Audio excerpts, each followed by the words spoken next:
Now, when we're thinking about value propositions, as we've said, what's important to remember is that beauty is in the eye of the beholder. We really need to understand who is going to value our value proposition and why. Now, 3 useful tools to help us with that essentially move us to try and get inside the skin of our potential users, our market. The first one is the idea of market segmentation. Now, if you think about it, not everybody wants everything. We're different, wonderfully. And so some people may want something, some people may value something enormously, others couldn't care less about it. So we don't really want to waste our effort either trying to create something that has universal appeal, unlikely to happen, or spend a lot of resources trying to sell something to people who don't want something. So targeting, segmenting our market, splitting it up into the bits that we do want to focus on would make sense. Let me give you a trivial example. You might be an entrepreneur trying to come up with a new form of electric mobility, a skateboard or a scooter or something like that. Trust me, whilst I might in principle think it's a wonderful idea, the actual idea of getting myself on my electric skateboard, I'm probably not the right target market. But clearly, young people, perhaps in a small city somewhere, who want to move around and who have the confidence and the physiology to handle one of these things, great. There's a target. Or my old favourite, online shopping. I've said several times, I love this as an innovation. It's made my life easier. It's given me a lot of pain relief in terms of no longer having to do much of the chore I associate with shopping. But my neighbour, Mrs. Jones, might see it very differently. For her, online shopping is a step in the wrong direction, because for her, online shopping takes away the social contact, which is so important. She goes shopping to meet people, to talk to people, to have a bit of a social identity outside her house. So, if you're trying to target online shopping, Mrs. Jones is probably not the person you want to aim at. I most certainly am. So this idea of segmenting the market as much as possible, whether it's by age or whether it's by particular preferences or income levels, this is a set of tools which has been widely used, but as a principle, it's very helpful as we develop our value propositions. Who is it for? Can we segment and focus our market?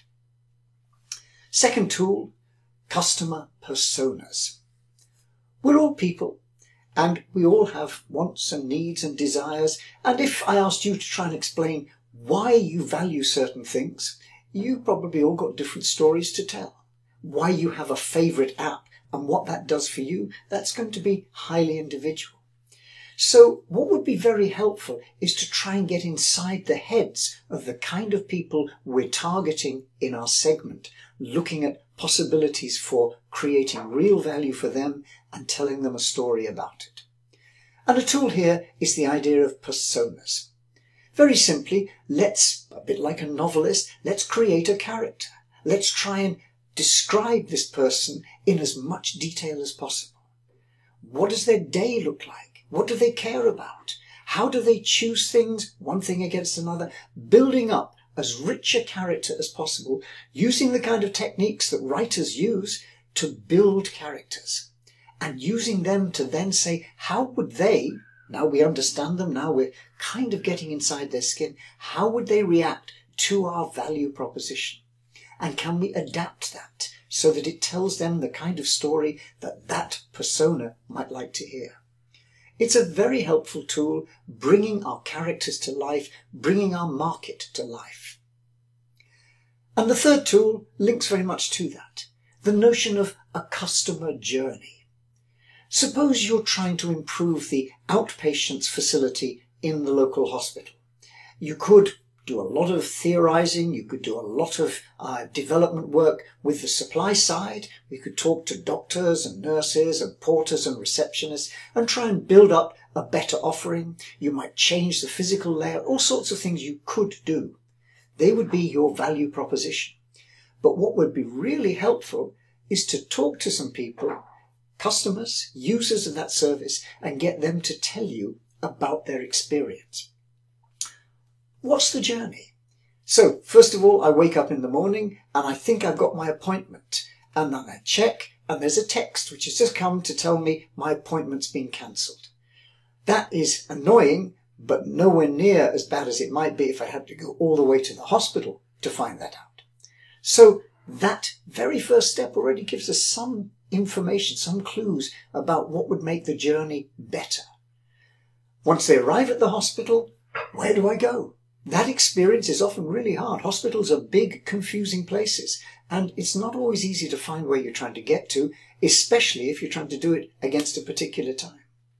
What's the experience when you check in with the receptionist? Are you given things to do, or are you sat down in a waiting room where you might have to wait for ages? And if you're in pain or if you're anxious about something, how does that feel? And so on.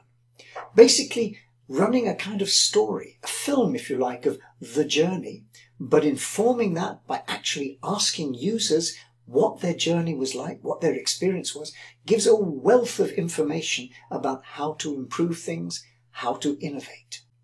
So, trying to map the customer journey and use that knowledge with real customers giving you their real insights helps a lot in terms of focusing on what's valuable and what's perhaps not so important to them. 3 powerful tools: segmentation, personas, and customer journey will help refine your value proposition, whether it's for a product or a service, whether it's for something commercial or in some other way a social or a public service.